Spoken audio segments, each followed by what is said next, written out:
बारामती लोकसभा मतदारसंघातून सुप्रिया सुळेंच्या विरोधात पवार विरुद्ध पवार सामना रंगणार का? आगामी लोकसभा निवडणुकीची तयारी सुरू झाली असून देशासह राज्यातील प्रमुख पक्ष निवडणुकीच्या तयारीला लागलेले आहेत. यातच बारामती लोकसभा मतदारसंघ हा संपूर्ण राज्यातला चर्चेचा विषय ठरलेला असून सगळ्यांचं लक्ष या मतदारसंघावर लागून राहिलेलं आहे. मागील 3 टर्म सुप्रिया सुळे या मतदारसंघाच्या खासदार आहेत. मागील लोकसभेच्या निवडणुकीमध्ये सुप्रियाताई सुळे यांनी काँग्रेस आणि मित्र पक्षाच्या मदतीनं भाजपाच्या उमेदवार कांचनताई कुल यांचा 1.5 लाखाच्या फरकाने पराभव करीत विजय संपादन केला होता. दरम्यानच्या काळात पुलाखालून बरेच पाणी गेलं. राष्ट्रवादीमध्ये 2 गट पडले. अजित पवार यांच्या नेतृत्वाखाली एक मोठा गट सत्तेत सहभागी झाला. या अजित पवार गटाने राष्ट्रवादी काँग्रेस पक्ष आणि निवडणूक चिन्हावर दावा केलेला आहे. याची सुनावणी निवडणूक आयोगासमोर चालू आहे.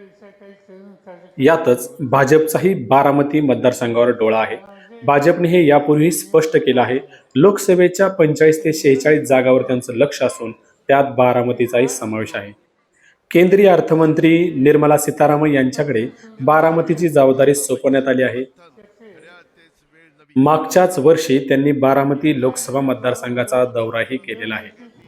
तसेच भाजपचे प्रदेशाध्यक्ष चंद्रशेखर बावनकुळे यांनीही बारामती लोकसभा मतदारसंघात विविध ठिकाणी गाव भेटी घेऊन कार्यकर्त्यांसोबत संवादही साधलाय. बारामतीत घड्याळ बंद करण्याचा करेक्ट कार्यक्रम करण्याचं भाजप नेत्यांनी ठरवलं आहे. त्याला आता अजित पवारांचं बळही मिळणार आहे. पण आमचे तिथं काम असल्यामुळे खरंच करेक्ट कार्यक्रम होणार का? मी मनावर घेतलं तर त्यांचाच करेक्ट कार्यक्रम करेन असा इशाराही मध्यंतरी शरद पवार यांनी भाजपच्या नेत्यांना दिलेला आहे. नुकतंच अजित पवार गटाचं कार्यकर्ता मार्गदर्शन शिबिर कर्जतमध्ये झालं. या शिबिरात बोलताना अजित पवार यांनी मोठं वक्तव्य केलंय. बारामती, शिरूर, सातारा आणि रायगड ह्या तर आपण लढवणारच आहोत. या वक्तव्यावरून पुन्हा एकदा चर्चेला उधाण आलं असून मार्चमध्ये आचारसंहिता लागण्याची शक्यता असून लोकसभा निवडणुकीसाठी ताकदीनं कामाला लागा अशी सूचनाही अजित पवार यांनी शिबिरातून दिलेली आहेत. पुढे बोलताना ते म्हणाले, जागा वाटपाबाबत लवकरच चर्चा होईल, परंतु सातारा, शिरूर, रायगड आणि बारामती या जागा आपण लढवणारच आहोत. बारामती लोकसभा मतदारसंघ जिंकण्यासाठी भाजपनं केंद्रीय पातळीवर तयारी केल्याचं दिसून येत आहे. केंद्रीय मंत्री निर्मला सीतारामन व केंद्रातील अन्य मंत्र्यांची बारामती लोकसभेचे दौरे झाले. राज्यातील उपमुख्यमंत्री देवेंद्र फडणवीस तसेच भाजपचे प्रदेशाध्यक्ष चंद्रशेखर बावनकुळे, चंद्रकांत पाटील यांनीही मतदारसंघ पिंजून काढला. मात्र अजितदादा भाजपबरोबर सत्तेत गेल्याने त्यांचे दौरे थोडेसे कमी झालेले आहेत. यापूर्वीच्या निवडणुकांमध्ये सुळे यांच्या विरोधात भाजपचा उमेदवार कायमच रिंगणात राहिलेला आहे. दरम्यान अजित पवार यांनी बारामती लोकसभा मतदारसंघावर दावा केल्याने ते सुप्रिया सुळेंच्या विरोधात बारामती लोकसभा मतदारसंघातून खरोखरच उमेदवार देणार का हे पाहणं आता महत्त्वाचं ठरणार आहे. 2024ला शरद पवार गटाकडून सुप्रिया सुळे ह्या लोकसभेच्या उमेदवार असणार आहेत. मग अजित पवार गटाकडून कोण उमेदवार असणार यावर आता चर्चा सुरू झाली असून त्यांच्या पत्नी सुनित्रा पवार यांचे नाव चर्चेत आहे. त्यामुळे बारामतीतून नणंद भाऊजय हा एकमेकाविरोधात लढणार का हे पाहणं उत्सुकतेचं ठरणार आहे. या मतदारसंघामध्ये भाजपच्या वतीनं राहुल कुल यांच्या पत्नी कांचन कुल पुन्हा एकदा भाजपाच्या खासदारकीच्या उमेदवार असतील किंवा हर्षवर्धन पाटील यांची कन्या अंकिता पाटील ठाकरे यांचंही नाव चर्चेत आहे. त्याचप्रमाणे जर पक्षाने आदेश दिला तर बारामती लोकसभेची निवडणूक लढू असे माजी राज्यमंत्री विजयबापू शिवतरे यांनी स्पष्ट केले आहे. किंवा त्यांची मुलगी ममता लांडे यांचंही नाव चर्चेत आहे. त्याचप्रमाणे सुप्रिया सुळे यांच्या एकेकाळच्या सहकारी, महिला आयोगाच्या अध्यक्षा आणि अजित पवार गटाच्या नेत्या रुपालीताई चाकणकर ह्या सुद्धा विविध कार्यक्रमातून सुप्रियाताईंच्यावर तोंडसुख घेताना पाहावयास मिळते. भविष्यामध्ये त्या सुद्धा अजित पवार गटाच्या सुप्रियाताई सुळे यांच्या विरोधातल्या उमेदवार असू शकतात अशी शक्यता वर्तवली जात आहे. ती लोकसभा मतदारसंघामध्ये बारामती, इंदापूर, दौंड, पुरंदर, भोर, वेल्हा आणि खडकवासल्याचा काही भाग येतो. बारामती आणि इंदापूरमध्ये अजित पवार गटाचे आमदार, पुरंदर आणि भोरमध्ये काँग्रेसचे आमदार आहेत. खडकवासला आणि दौंडमध्ये भारतीय जनता पार्टीचे आमदार आहेत. राष्ट्रवादीचे नेते राज्याचे उपमुख्यमंत्री अजित पवार यांनी राष्ट्रवादीतून बंडखोरी करत भाजपचा घरोबा केल्यानंतर बारामती लोकसभा मतदारसंघाकडे आता सगळ्यांच्याच नजरा लागल्या।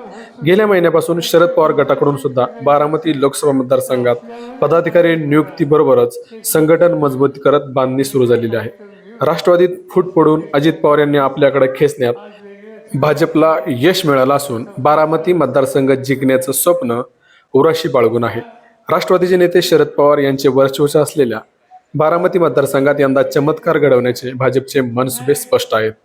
ही जागा अजित पवार गटाला देऊन अजित पवार यांच्या पत्नी सुनेत्रा पवार यांनी लोकसभेच्या रिंगणात सुळे विरोधात उतरून शरद पवारांना शह देण्याचा प्रयत्न भाजप करीत आहे। त्यामुळे बारामतीत पवार विरुद्ध पवार अशीच निवडणूक होणार असे चर्चेला आता उधाण आलं आहे। राष्ट्रवादीच्या फुटीनंतर भाजपबरोबर सत्तेत जाऊन अजित पवार हे उपमुख्यमंत्री झाले। आजही राष्ट्रवादीचे कार्यकर्ते याबाबत संभ्रमावस्थेत आहेत।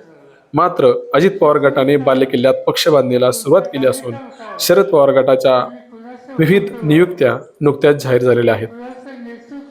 त्यामुळे कार्यकर्त्यांमधील संभ्रमावस्था दूर होत असून बारामती लोकसभा मतदारसंघ हा शरद पवार यांच्यानंतर सुप्रिया सुळे यांचा पारंपरिक मतदारसंघ मानला जातो।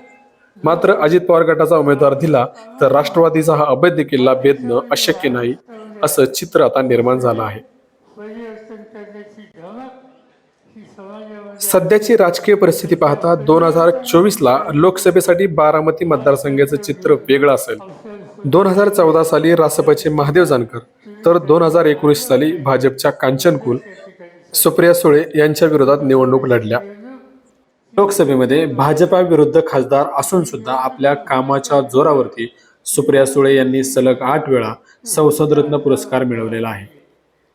भाजपनं चारही बाजूने घेरलेलं असताना सुद्धा आपला आक्रमकपणा, आपल्या कामाच्या जोरावरती, त्याचप्रमाणे पक्षफुटीनंतर सर्वसामान्यांच्यातून मिळालेली सहानुभूती चा फायदा त्यांना होऊ शकतो।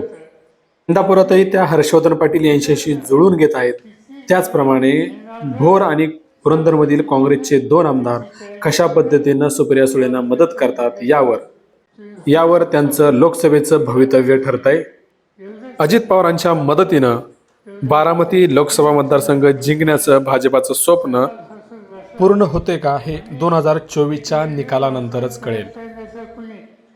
या आणि अशा अनेक व्हिडिओ पाहण्यासाठी KP न्यूज या यूट्यूब चॅनलला लाईक, शेअर आणि सबस्क्राईब करा। धन्यवाद।